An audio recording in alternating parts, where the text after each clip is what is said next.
ও বান্দা, এখন আর ঘুমাইও না, আমি মাওলার ডাকে উঠি, একটু সাড়া দাও। আল্লাহর খাস বান্দা যারা, এরা তখন আল্লাহর ডাকে উঠিয়া সাড়া দেয়।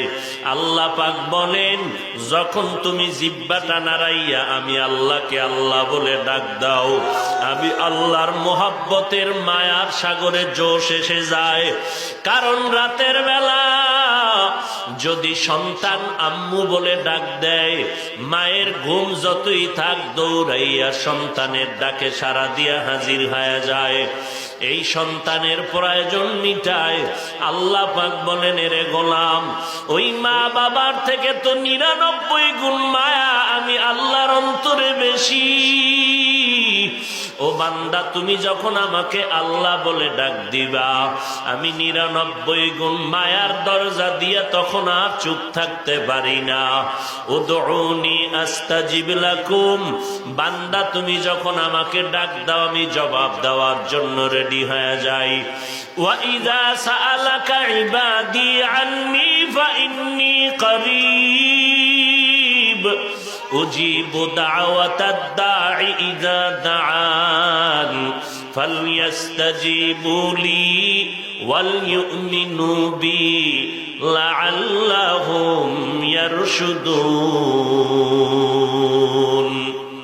আল্লাহ তাআলা বলেন, বান্দা যখন আমি আল্লাহর কাছে চাও, আমারে কোথায় তালাশ করো, আমি আল্লাহ তোমার কাছেই তো হাজির আছি।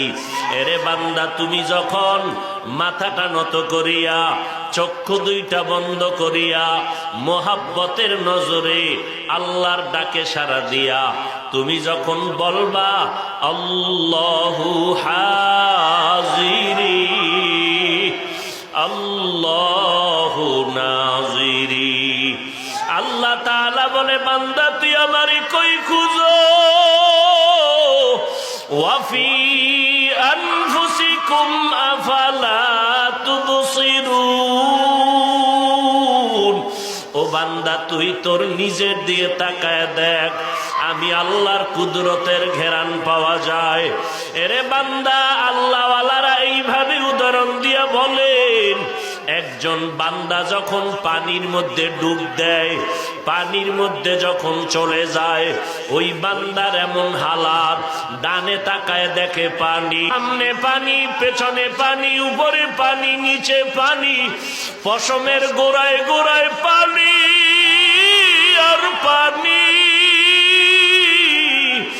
যেই বান্দাগুলো আমার মাওলা পাকের ইশক আর মোহাব্বত নিয়ে দৌড়ায়, নামাজের মুসাল্লায় দৌড়ায় হাজির হয়ে গেল, সেজদায় গিয়ে আল্লাহ কয়া ডাক দিল, আবার বয়ানের আওয়াজ পাইয়া আল্লাহওয়ালার মজলিসে গিয়া আল্লাহ বলে ডাক দিল, ওই বান্দার অবস্থাটা এমন এক পর্যায়ে গিয়া পৌঁছে যায়